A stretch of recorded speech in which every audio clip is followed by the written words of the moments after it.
Ciao a tutti, sono molto felice di presentarvi il nuovo Zena Week che da questo mese uscirà con dei video e degli articoli sugli eventi selezionati per voi dalla redazione per tenervi sempre aggiornati.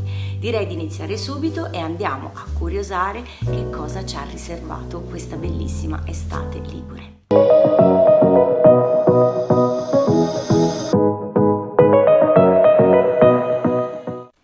Iniziamo subito dalla mia passione, la musica, dal 1 agosto per il Brugnato Cinque Terre Jazz Night.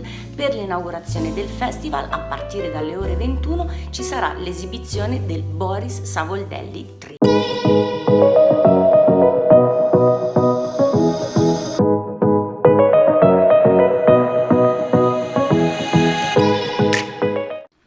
Sempre il 1 agosto, però, per chi ha voglia di sorridere, a Villa Imperiale ci sarà lo spettacolo di Fabio Fiori dal titolo Stavolta svolto.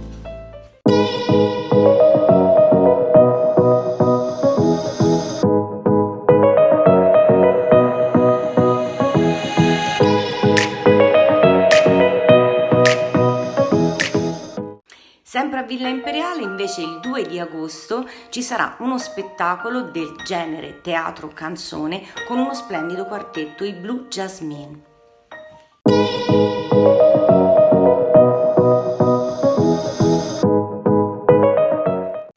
Proseguiamo con l'edizione estiva del Festival della Parola, che sarà presente in 3 date a